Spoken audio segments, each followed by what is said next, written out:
Hello, and welcome to the Week 2 version of the Monster Pod here on thelines.com. Steven Anders, Matt Brown, joined this week by Connor Allen of 4 for 4. You got to go check out their great work over there. Pittsburgh Steelers and the Denver Broncos. This is 2.5 in favor of the Steelers on the road over the Broncos. 36.5 is our total. If you listen to Mike Tomlin stand on that podium and tell you, you know me, I talk about the players that are healthy. So quit asking me about Russell Wilson. It's going to be Justin Fields. I don't want you talking about me about Russell Wilson anymore. And so it's going to be Justin Fields this week, it seems, going up against the Broncos there in Denver. Connor, we didn't see much from any of these rookie quarterbacks in week 1, right? So, you didn't see anything from Caleb Williams. You saw a rushing upside from Jaden Daniels, but, we knew that was there anyway.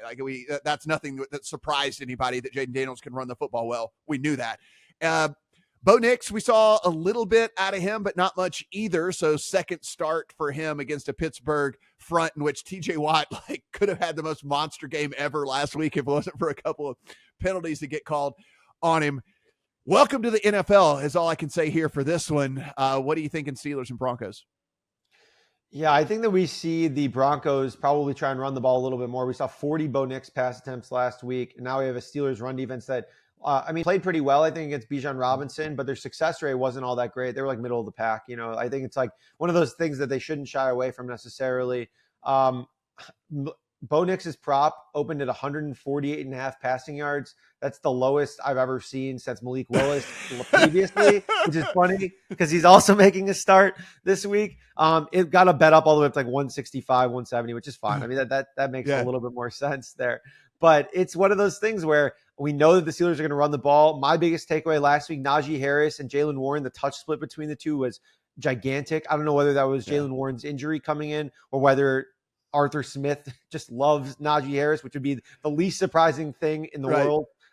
So for me, it's probably just going to be mostly prop angles here. I don't necessarily want to touch either of these teams, to be honest, right now.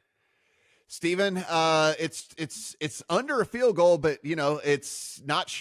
This could get to a field goal. Actually, if we look at in the market, DK's at -118, Caesars is at -115, so is MGM. So this could go to a full field goal. Steelers on the road with Justin Fields as their quarterback. Is there anything out there tempting you to want to come in on the Broncos? I already bet the Broncos on the look ahead before I watched Bo Nix have a snap, which maybe was not the wisest decision considering he was 31st in success rate in week 1 with a -5.1 completion percentage over expected. But I'm willing to give him a pass going into Seattle against the Mike McDonald defense. They literally scored their first 10 points without a single first down. One of the craziest things I've seen in recent years. So, this was not a functional offense against a good defense, but I also think maybe the Steelers defense looked better than they actually were last week. If you looked at what Atlanta was trotting out there, they were telegraphing everything. ESPN's advanced stats had a nugget about every single snap they were in shotgun, Atlanta threw the ball. And every time they were in pistol, they ran it 83% of the time, and they only had 1 or 2 snaps under center. And did you hear TJ Watt after the game? He said something about they saw something on tape that was a center. Yeah. He said that he saw something on tape that was a tell, and so he knew what was going on as well. It was just a train wreck there last week. Yeah, so Pittsburgh had a cheat code essentially on defense last week. So I don't think you're going to get that this week. I think just philosophically, when you have a game with a total of 36.5 and you're getting a full 3 with the home dog, I would take that. Right now, we don't have that as we record Friday morning. Keep an eye out for it. But if it's not, then I think you could do worse than a Broncos teaser leg here all the way up to 8.5. This Pittsburgh offense as well only had 4.1 yards per play in a dome environment, went 0 for 2 in the red zone, and did not reach the red zone until 10 minutes left in the fourth quarter. So seems like getting 8.5 against that offense is decent. Yeah, and let's just remember, it's still Justin Fields. It's still Justin Fields.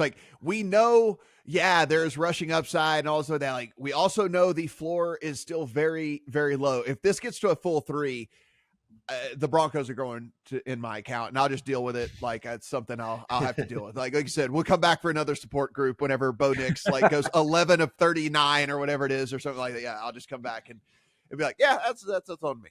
Guys, had a pretty good week 1. So hopefully we can continue on here in week number 2. Connor, do appreciate you being here as well. Of course, check out their great work over at 4for4. Awesome stuff over there, not just from a betting standpoint, from fantasy standpoint, DFS standpoint. Be sure and take in all of their great work.